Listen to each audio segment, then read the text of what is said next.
So here's a review of the PALS textbook, sections 6 and 7 pertaining to shock. And while this is specific to pediatrics, it's a general review of shock for all ages of patients.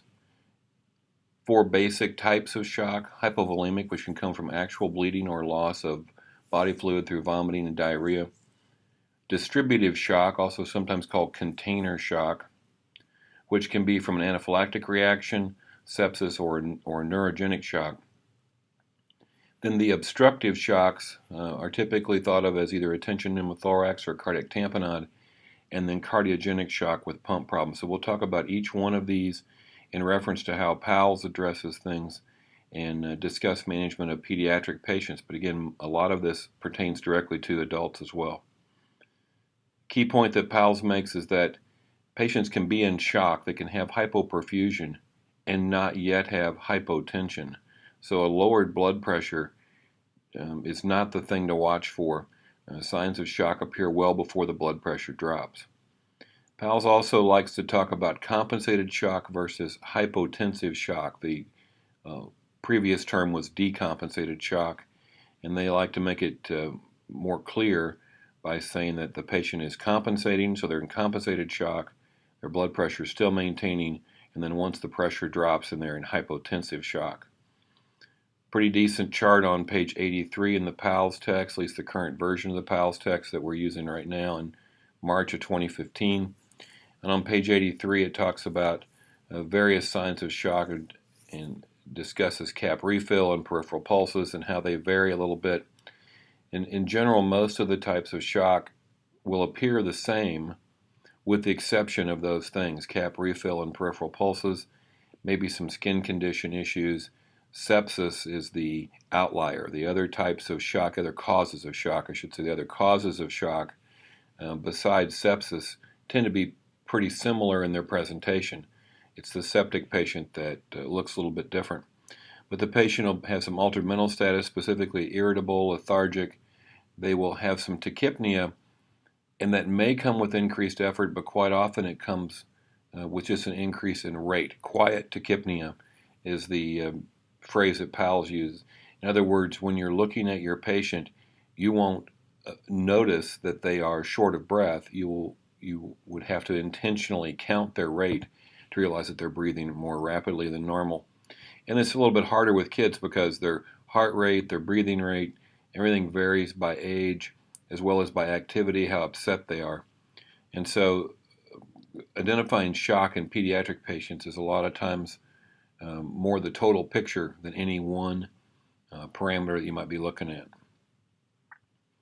So the definition of hypotension is key. In patients up to 10 years old, PALS says that hypotension is defined as systolic blood pressure of 70 plus twice their age. So a 5-year-old would be hypotensive when their systolic is less than 80. Further note, other than in septic shock, and again sepsis tends to be the outlier with any of these discussions, hypotension is a late sign and may signal imminent cardiac arrest. Another way of saying that is that kids compensate very, very well for a long, long time and then suddenly crash.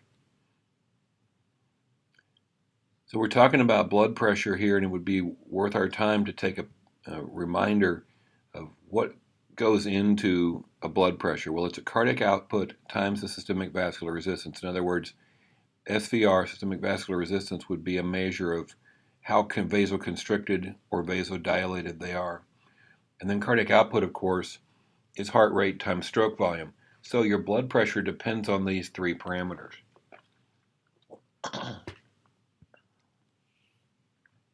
Now, a low cardiac output may be the cause of the shock. That could be from inadequate preload. There's just not enough volume coming back. Or there's enough volume coming back, but it can't get to the heart because of the obstruction, the tension, or the tamponade. It could also be that there's a pump issue with contractility. Now, in pediatric patients, you'll typically have an idea that this patient has some underlying cardiac issues, if you can get that from the history. And then very uncommonly, it's an increased afterload problem that very commonly in pediatrics, at least, it's an increased afterload. So really, the second 2 are not common at all, and usually we are dealing with a hypovolemic problem or an obstructive problem. Now, all of us, and particularly kids, can compensate very well by increasing our heart rate to improve cardiac output. That works up to a point. There's a point at which the tachycardia becomes a problem rather than it becomes a solution. Obviously, the faster your heart's beating, the less actual physical time the ventricles have to fill.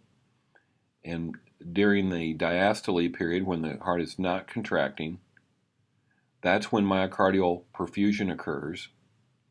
And this whole business of tachycardia causes an increased myocardial oxygen demand. So tachycardia can have three issues. It can have a decreased ventricular filling time, a decreased cardiac muscle perfusion time, as well as increase the demand. And then another note that infants rely on the increased heart rate because they really can't do much about their stroke volume. So if you think back to blood pressure is cardiac output, so heart rate times stroke volume, and then times systemic vascular resistance. If cardiac output is the issue we're looking at here, infants can't do much about the stroke volume side. They can only do something about the rate. Now you can get stroke volume to increase to improve your cardiac output. One of the best ways to do that is to bump their preload a little bit. Quick, easy way to increase someone's preload is to lay them flat. Fluid boluses obviously will increase the amount of volume coming back to the heart, which obviously then allows stroke volume to increase. And then the obstruction that's causing the reduced preload, if you can relieve that, then that would obviously increase stroke volume. SVR can increase to improve the blood pressure. The patient's body will vasoconstrict. Again, there's a point at which they've maximally vasoconstricted and they're not getting any more use out of that, and that usually is the point where the hypotensive shock comes in, where they are past the point of compensating and they've tipped over the edge. And so once you see hypotension, you can imagine that the cardiac output can no longer increase. The systemic vascular resistance can no longer be increased through vasoconstriction. They've maximized all their compensatory mechanisms, and now there's nothing to keep the blood pressure from falling. PALS makes a note about narrowed pulse pressure 3 or 4 times in these two chapters. Of course, that would require that you have both a systolic and diastolic, and you're actually measuring the pressure rather than going off peripheral pulses. But you may see a narrowed pulse pressure because the diastolic is going to hold when you have increased systemic vascular resistance. When you've vasoconstricted, that should keep the diastolic from dropping as much, or maybe even increase slightly, but the systolic is dropping. And so then you would also potentially notice cool extremities in these patients who have increased SVR. So again, back to the causes of shock. They could be bleeding or losing fluid through vomiting, diarrhea. They could have some sort of distributive shock where they're having a massive allergic reaction or a massive infection, or they've simply lost control of their vasculature because of a spinal cord injury typically, and they're in a neurogenic shock situation. There could be something obstructing return of blood to the heart, so that you got a reduced preload because of a tension pneumo or a tamponade, or it could be the pump itself. How do we deal with these? Well, hypovolemia that's related to blood loss is best fixed with replacement of blood. In the field setting, that's obviously very difficult, if not impossible in most cases. Then there's the non-hemorrhagic causes of hypovolemia, the non-bleeding causes, and you replace those with fluid. And that could be from GI problems, could be from a GU issue, a metabolic issue, where the patient's got diabetic ketoacidosis and they're having a lot of excessive urination, could be from capillary leakage and burns. How do you do this volume replacement? Well, the general rule for all patients, and it's emphasized in PALS, is 20 cc's per kilogram fluid boluses over 5 to 20 minutes, which seems like quite a range. Think about 10 minutes, so 20 cc's over 10 minutes. And you repeat those as you need to. Well, how many times would you have to repeat it? PALS says that if your patient has hypotension and the cause of their hypovolemia is not bleeding, that is most commonly due to a loss of at least 100 cc's per kilogram or more. So now you're looking at 5 boluses of fluid in those sorts of situations. In the bleeding patient, it's due to at least a loss of 25 cc's per kilogram. So you're looking at 1 or 2 of these boluses. So again, 20 cc's per kilogram, fluid bolus, saline fluid bolus over about 10 minutes. When you think about the flow rates that you're talking about there, they're pretty significant. Now in distributive shock, that may be from sepsis, where you have an inappropriate vasodilation, capillary leaks. And page 77 in the PALS text has got a pretty good discussion of that if you want to dig a little deeper into the specifics that's going on with septic shock. It probably would suffice to take away from that you have an inappropriate vasodilation, you also have some capillary leakage, and you also have some depressed myocardial contractility, but really it's a vasodilation. It's a distributive shock sort of thing. Anaphylactic shock, similar in that it's an inappropriate vasodilation caused as a response to the allergic reaction. And then neurogenic, again, is loss of that vascular control. So if the container has gotten inappropriately large because of one of these situations that's led to vasodilation, then your patient is relatively hypovolemic. They haven't lost any or much fluid at all, but the container is inappropriately large, and so it's as though they had lost some fluid. And then it's when you see the widened pulse pressure may be noted there, because your diastolic is going to drop when your container, when your vascular resistance has gone down, then the diastolic is going to go down, and that would give you a larger difference between the systolic and the diastolic. So for us in the field setting, our first hour of treatment, which for most of us will be encompass the entire field experience there, it's volume, volume, volume. So hypovolemic patients need volume, and now we're saying distributive shock patients need volume.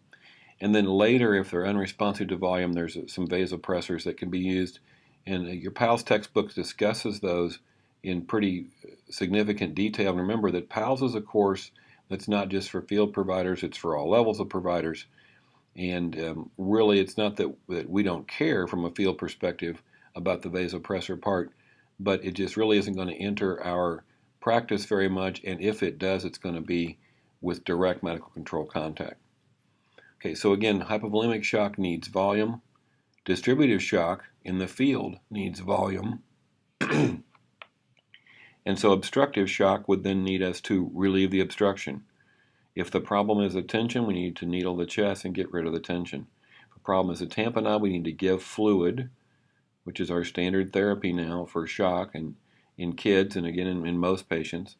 Give fluid while rapidly transporting. So hypovolemic shock gets volume, distributive shock gets volume, obstructive shock, if it's a tension, we relieve the tension, and if it's not a tension, if it's a tamponade, our only fix we've got is volume. So in general, up to this point, we only have cardiogenic left to talk about.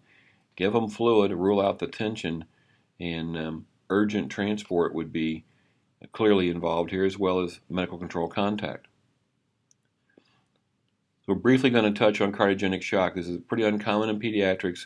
When it is present, you've usually got clues, history, and the parents or caregivers can fill you in on the details there. And the specifics doesn't really matter. If it's a cardiac-related thing and they're shocky, we need to consider cardiogenic shock. Now, fluid remains the first-line therapy, but we're going to reduce the amount pretty significantly. So remember, before it was a fluid bolus over 5 to 20 minutes and 20 cc's per kilogram. What we're talking about with cardiogenic shock now is about 5 to 10 cc's over 10 to 20 minutes. So with non-cardiogenic shock, think 20 cc's per kilo over 10, and then just flip that for cardiogenic shock. Think 10 cc's over 20. Your basic assessment plan, pretty good chart on page 107 in your text, but it's assessment. It's general assessment for hypoperfusion. Identify the compensated shock patients through careful assessment, because the kid can look pretty much okay, and you've got your history clues to point you toward the fact that the patient is hypoperfused. They are in shock, but they just haven't gone hypotensive yet, haven't decompensated. Identify those that have hypotensive shock. Again, that's the systolic is less than 70 plus twice their age. So the 6-year-old That's going to be 82, somewhere in the 70 to 80 range on most kids. Once kids are over 10 years old, that rule doesn't apply, but we figure that hypotension in adults is less than 80, and that's pretty much what the math works out to. Rule out your obstructive shock. See if cardiogenic shock's the issue. Always, always, always deal with airway and breathing. Keep the patient oxygenated and ventilated. Start your urgent transport, early medical control. All those things are just basic things that make sense while you work on the fluid replacement. A decent rule is to a bolus of 20 cc's per kilo over 10. If it's cardiogenic, just flip that, 10 cc's over 20, and be on the phone with medical control. And then you just keep repeating those fluid boluses until the shock signs clear. Not just until you've gotten rid of hypotension, but remember you need to get rid of the shock itself, and the patients don't have to be hypotensive to be hypoperfused.